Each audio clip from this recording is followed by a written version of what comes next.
You believe my empire was built on an ocean of oil. You are mistaken. The oil was merely the vehicle. The true foundation was a single mindset I learned not in prosperity, but on the very brink of ruin. A trick that turned my greatest disasters into my most profitable ventures. This principle is not about optimism. It is about a radical and severe where others see an ending, a catastrophe. I was trained from my earliest days to see a new beginning, a rearrangement of the board.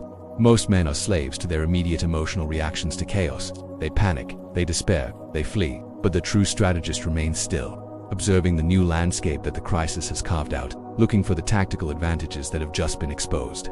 This mental lens is the first and most crucial tool for any builder of enterprises. Think of it as a forest fire. While everyone else is running from the flames, consumed by the immediate danger and destruction, the astute mind watches with a different purpose. He understands that the fire is clearing away the old, overgrown underbrush. It is sterilizing the soil and preparing the ground for new, more vigorous growth. The chaos is not an enemy to be feared. It is a natural and powerful agent of change, and for the man who is prepared, it is an agent of opportunity. The key is to look past the smoke and see the fertile ash it leaves behind.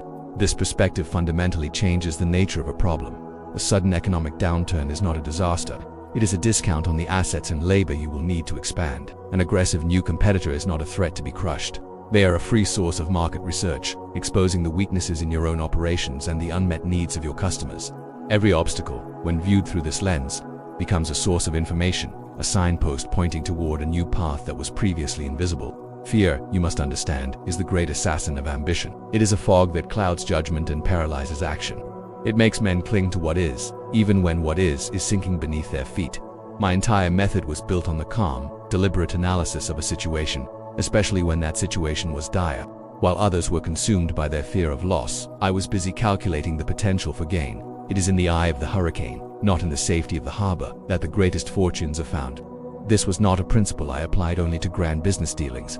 It was the absolute rule for every decision, great and small. From my first ledger as a young bookkeeper to the daily management of the largest industrial combination the world had ever seen, this single idea was my compass. It guided me through panics, depressions, and personal attacks. It is the one secret that, once truly understood, makes all other business advice seem trivial in comparison. I recall a time long before the name Standard Oil was ever spoken, a venture in my youth that stood on the precipice of utter failure. A sudden market panic had erased our capital, and my partners were ready to declare ruin. The air was thick with desperation, the scent of defeat was everywhere. Creditors were circling, and the men who had sworn loyalty to our enterprise were now looking for the quickest way to sever their ties.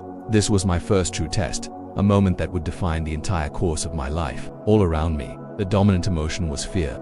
It was a contagion, spreading from man to man, amplifying the sense of hopelessness. My partners, good men but slaves to the moment, saw only the gaping maw of bankruptcy. Their advice was to cut our losses, to salvage what little we could and retreat. They saw the end of a road. To have joined them in their panic would have been the easy and expected course of action, the path of the herd. But it is not the herd that builds empires. Instead of joining the chorus of despair, I retreated into silence. I locked myself away from the noise and the panic and forced my mind into a state of cold, detached analysis. It was there, in the quiet, that I asked myself the one question that has served me above all others. What does this disaster make possible that was impossible before? I did not ask how to survive. I asked what new advantage had been created by the chaos itself. This is the alchemy of adversity. The answer came not as a lightning bolt, but as a series of quiet observations.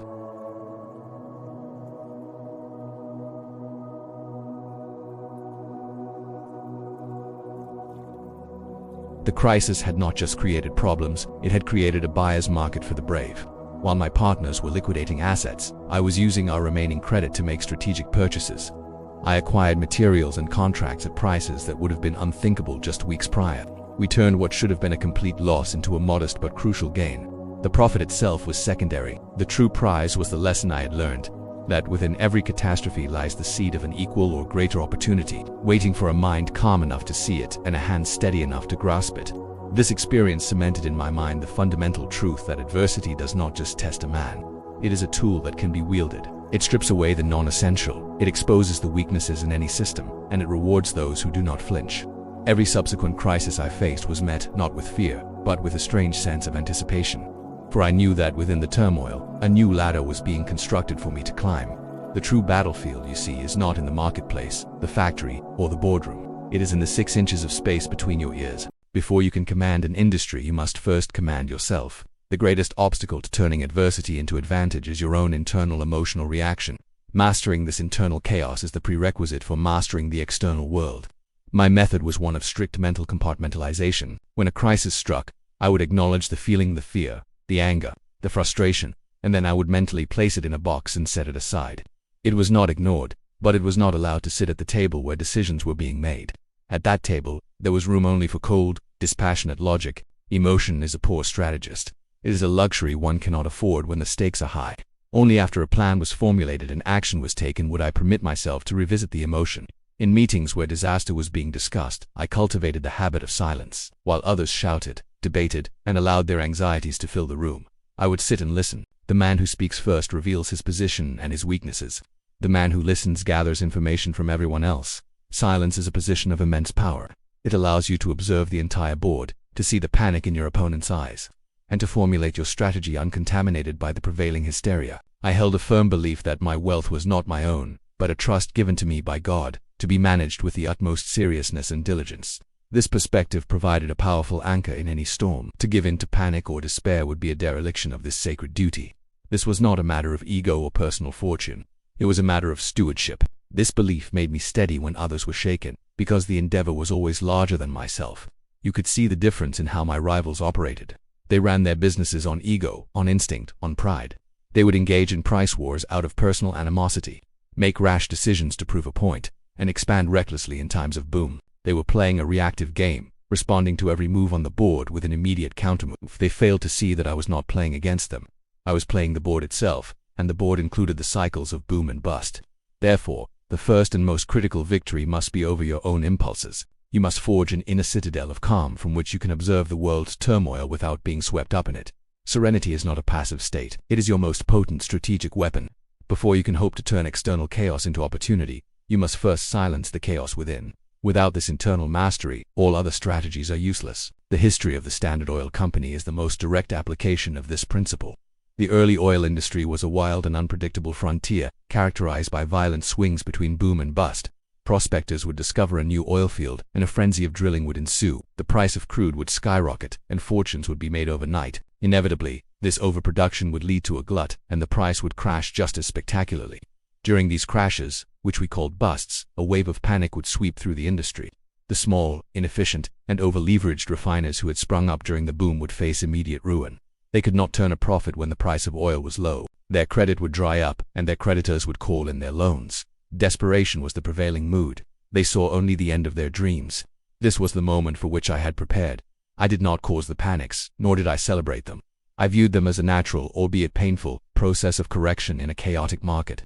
It was a fever that burned away the sickness of inefficiency, and it was precisely in the depths of this fever, when assets were at their cheapest and fear was at its peak, that I would calmly and deliberately begin to act.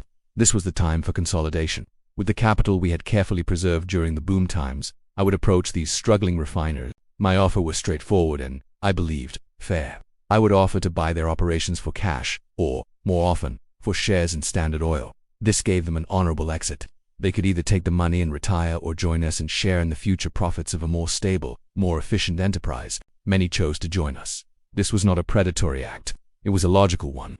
I was bringing order to a dangerously chaotic industry. By consolidating these small, inefficient operations into a single, cohesive entity, we could eliminate waste, standardize quality, and lower costs for everyone. We created stability where there had been none. My rivals saw the bust as a disaster. I saw it as an opportunity to build a more rational and enduring structure. And so, the great enterprise of Standard Oil was built not in spite of the industry's volatile crises, but as a direct result of them. Each wave of panic that swept lesser men away was for us a stepping stone to greater heights. We did not fear the downturns, we planned for them. They were an integral part of our strategy for growth, the very engine of our consolidation and our ultimate success. But this mindset is not merely for acquiring assets in a downturn, it is also the most powerful tool for sparking genuine innovation. Adversity does not just present opportunities to buy, it presents commands to create. The human mind is at its most resourceful when its back is against the wall. Comfort is the enemy of progress, while necessity is, and always has been, the mother of invention. Consider a situation where a new government regulation is passed, one that threatens to cut deeply into your profit margins. Or imagine a logistical challenge that seems insurmountable, such as a need to transport your product across a mountain range where no roads exist. The common reaction to such problems is to complain, to lobby against the new rule, or to declare the task impossible. This is the response of a passive mind. The active mind, the one trained in this principle, sees the situation differently. The new regulation is not an obstacle. It is a challenge to become more efficient than you ever thought possible. The logistical barrier is not a wall. It is a direct order from reality to invent a new method of transportation. These constraints are not meant to stop you. They are meant to force you to evolve into something stronger and more clever. It was precisely this kind of pressure that led to some of our greatest breakthroughs. When we were told we could not rely on the inconsistent and expensive railway system, we did not argue. We invented the modern pipeline, creating our own private, efficient highway for our product. When the margins on one refined product, kerosene, were threatened, we did not despair. We commanded our chemists to find value in the waste products, and in doing so, we created hundreds of new products, from paraffin wax to petroleum jelly. True, lasting innovation is rarely born from a brainstorming session in a comfortable boardroom. It is born in the trenches, when failure is not an option. It is the clever solution you devise when your resources are cut in half. It is the new process you invent when the old way becomes impossible. Therefore, you should not curse your obstacles, you should thank them. They are your most demanding and most effective teachers of engineering and ingenuity. This is why a business, or a man, who has never faced true adversity is a fragile thing. They have not been forced to develop the mental muscles of creativity and resilience. They exist only in a state of fair weather, but winter always comes. And when it does, it is the one who has learned to find nourishment in the frozen ground who will not only survive but will emerge stronger than before. Adversity, however, does not always come in the form of a market crash or a technical problem. Sometimes, its most potent form is the scorn and criticism of other men. For years, I was depicted as a monster, a greedy monopolist, the most hated man in America. The press relentlessly attacked my character and my methods. It was an assault of a different kind, one aimed not at my business, but at my very name. The natural human impulse when attacked is to fight back, to defend one's honor, to engage in a public war of words. But what a colossal waste of energy that would have been. To argue with 1,000 newspapers is to try and empty the ocean with a thimble. It would have consumed my focus and achieved nothing. It was another form of chaos, another storm to be weathered, and therefore, another opportunity to be found. So I asked the question once more, what does this widespread condemnation make possible? The answer was profound. The sheer scale of the criticism was a signal. It was a measure of the immense size and impact my enterprise had on the nation. It was a sign that the purpose of that wealth had to evolve. It could no longer be merely about accumulation. It had to be about contribution. The problem of my public image was, in fact, an invitation to a higher purpose. This new perspective became the catalyst for the second great chapter of my life, philanthropy. But this was not to be a simple act of charity to cleanse my name. That would have been a shallow and emotional reaction. Instead, I resolved to apply the very same principles of efficiency, scale, and systematic analysis that built Standard Oil to the solving of humanity's greatest problems. We would approach philanthropy as a business. We did not just give money away. We created organizations designed to find the root causes of problems and eradicate them. We funded the research that helped to wipe out diseases like hookworm and yellow fever. We established the modern research university and the foundations of modern medicine. We applied logic and systems thinking to the problems of ignorance and disease on a global scale. In this way, the very attacks that were meant to diminish me became the force that propelled me into a new and more meaningful arena. The public's hatred was a form of energy. Instead of allowing it to consume me, I learned to channel it, to use its immense pressure to transform the raw material of my fortune into something of lasting benefit to mankind. Even scorn, you see, can be a raw material for creation. The ultimate test of this entire philosophy came in the year 1911. After years of legal battles, the Supreme Court of the United States handed down its final verdict. The Standard Oil Company was an illegal monopoly and was to be dismantled. It was ordered to be broken apart into dozens of smaller, independent companies. To the world, this was my final, crushing defeat. It was the end of my empire. My lawyers were distraught. My executives were in a state of shock. The newspapers across the country celebrated with triumphant headlines proclaiming the fall of the great titan. By every conventional measure, this was a catastrophe. The complete destruction of the life's work I had spent nearly 4 decades building. It was the moment where all seemed lost, the ultimate external force bringing my creation to ruin. But as the news reached me, I once again retreated into that quiet, analytical space. I pushed aside the feelings of anger and loss. I ignored the triumphant cries of my enemies. And in that silence, I looked at the new reality before me and asked the question one last time. What does this dismemberment, this supposed execution, now make possible? I examined the court's decree not as a death sentence, but as a simple business reorganization. And the answer, when it came, was astonishingly clear. The government was not destroying my company's value. They were merely forcing me to hold that value in a different form. Before the ruling, all my wealth was concentrated in the shares of a single massive entity. Now that single tree was being forcibly split into 34 separate, smaller trees. A forest was being created where once there was only a single giant. As the primary shareholder, I would now hold a substantial stake in each one of these 34 new companies. These companies, which would one day become known by names like Exxon, Mobil and Chevron, were now free to compete and grow independently. The combined value of the parts, once unleashed, quickly proved to be far greater than the value of the whole. My personal fortune did not shrink.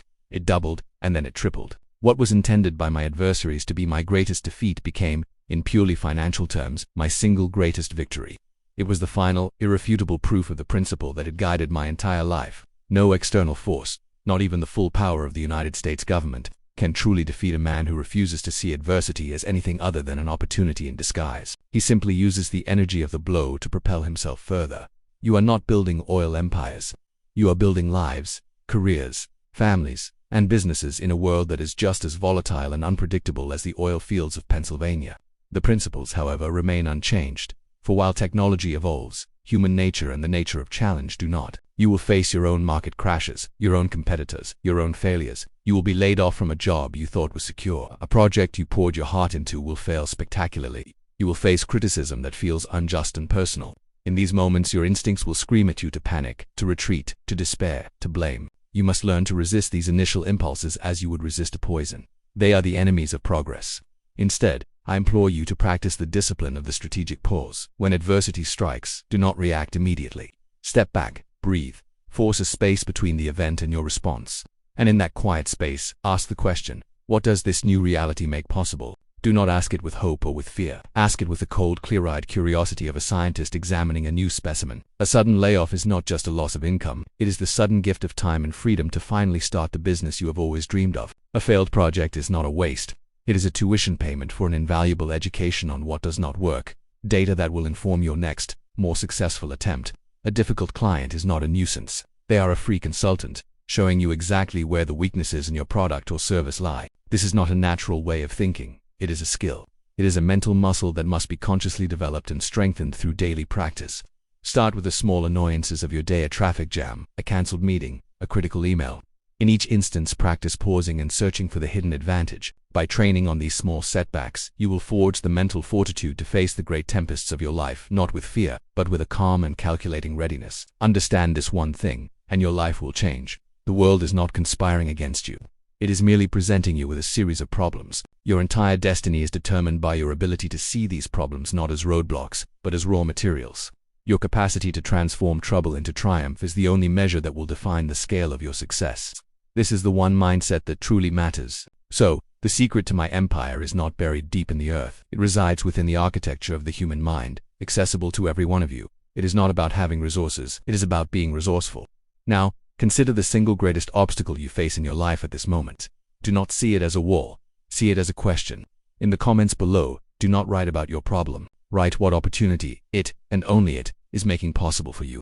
Begin to train your mind today, and you will begin to build your own empire tomorrow.